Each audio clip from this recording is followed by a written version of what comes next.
अस्सलाम वालेकुम। कौम को उस बात से निकलने नहीं दिया जा रहा जिस बात में कुछ है नहीं है। जो जूता मारा ही नहीं गया, उस जूते को लेकर इतने प्रोग्राम किए जा रहे हैं, मादरत पे मादरत करने का कहा जा रहा है। समझ नहीं आ रहा कि इस मुल्क में सबसे बड़ा प्रॉब्लम ना चीनी है, ना आटा है, ना टीएलपी है।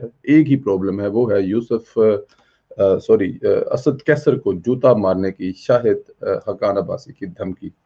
अ, इस पर हर 15 मिनट के बाद एक प्रोग्राम, एक क्लिप आ रहा है। ये सुनिए जरा, उसके बाद इस पर बात करते हैं। मेरी नहीं, मजम्मत की बात नहीं है। हम रोज नहीं सुनते इन्होंने जो मुराद सईद और ऐसे गुमाश्ते रखे हुए हैं, ये शहबाज गिल टाइप, जो एंकरों को भी गालियां देते हैं, मीडिया को भी गालियां देते हैं। आप उनके ट्विटर अकाउंट्स देखें रोज जाके। हम कब तक अपने लोगों को रोकेंगे, आप मुझे बताएं। और चाहिए सब ये पोलराइजेशन, ये डिवीजन, कि एक शख्स इतनी अनापरस्त आदमी हो कि वो कोरोना के इजलास से उठ के चला जाए। मुझे बताएं, शहबाज शरीफ साहब नहीं गए थे? जी, ज़रा बताइए। वो कह रहे हैं कि ये कौन-सा इतना बड़ा प्रॉब्लम है, कहाँ से मादरत आ गई इसके अंदर? आप ये देखते नहीं कि रोज़ जो इन्होंने सिर्फ़ इस काम के लिए स्पेशल लोग रखे हुए हैं, मुराद सईद, फवाद चौधरी, शहबाज गिल, फिरदौस आशिक अमान, जिनका काम ही और कोई नहीं है, जो तनहा ही इस बात की लेते हैं, एंकरों को, सहाफ़ियों को, सियासतदानों को धमकियाँ देने में, उनको बदनाम करने में, चाहे वो ट्विटर का अकाउंट हो, चाहे वो टीवी टॉक शो हो, उनको और कुछ करना नहीं आता। बल्कि उनकी ट्रेनिंग इमरान खान साहब खुद करते हैं। जैसे इमरान खान साहब खुद बातें करते हैं, जैसे इमरान खान साहब खुद गिरफ्तार से पकड़ते हैं, जैसे इमरान खान साहब खुद फांसी पे लटकाते हैं अपने हाथों से, थानों से जाके बंदे छुड़ाते हैं। अगर किसी ने, पुलिस वाले ने कहा तो इमरान खान उसको माफ़ नहीं करेंगे, हम तुम्हें मूंछों से पकड़ के अंदर डाल देंगे। ये जो ट्रेनिंग के सेशन है ना, ये इमरान खान साहब खुद इन लोगों को देते हैं। और बात तो ठीक है, इसमें तो जान है। अता तारड़ साहब इसमें कोई गलत बात तो नहीं कर रहे। आपके सामने है कि ये लोग सुबह से लेकर शाम तक और कोई काम नहीं करते। इनका काम टीवियों पर आना है और टीवियों पर आकर अपोजिशन को, सहाफ़ियों को, और जो इनके खिलाफ एंकर प्रोग्राम करते हैं, जो हक सच की बात करते हैं, उनका जीना हराम करना इनकी ड्यूटी में शामिल है। पाकिस्तान के अवाम के जो टैक्स के पैसे हैं, उनसे इनकी जो जेबें हैं वो भरी जाती हैं। अब ये बताएं कि शहबाज गिल साहब की क्या ट्रेनिंग है? अब वो सियासी कब से बंदे हैं, लेकिन क्योंकि वो बोलते अच्छा हैं, इमरान खान साहब की हर बात को अपने पास से 2-4 बातें लगाकर अवाम में जो फैलाते हैं, या अवाम में जो एक गुस्सा, गम व गुस्सा जो उनकी बातों से आता है और मीडिया को बिज़ी रखते हैं, बस यही उनकी क्वालिटी है। और इस क्वालिटी की बेस पर वो इस हुकूमत में हैं, खा रहे हैं, पी रहे हैं, मौजें कर रहे हैं।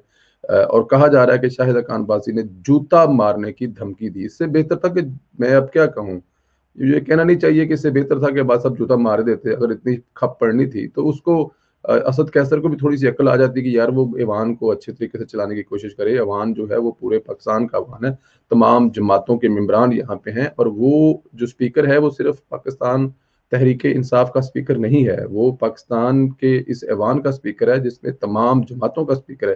लेकिन क्योंकि वो ऐसा करते नहीं है और उसको ऐसा करना नहीं है, तो इसलिए मेरे ख्याल में ये कल्चर जो है ये आगे ना ही जाए। लेकिन इस कल्चर को देने वाले भी पीटीआई वाले हैं। इससे पहले आप देखें, पिछले 5 साल में सरदार इयाज सादक साहब हैं, जो स्पीकर रहे हैं। ये पीटीआई थी जो अपने इस्तीफे देकर बाहर जाके बैठ गई थी, लेकिन सरदार इयाज सादक ने इनके इस्तीफे कबूल नहीं किए। इन पर इनको इनको मनाया, इनको वापस ऐवान में लेके आए। वरना इनकी जगह पे वो इनकी सीटें थी जो 12, 15, 18, 20, 25 सीटें थी, वहां पे दोबारा इलेक्शन भी करवाया जा सकता था, जिद में भी आया जा सकता था, लेकिन ऐसा नहीं किया।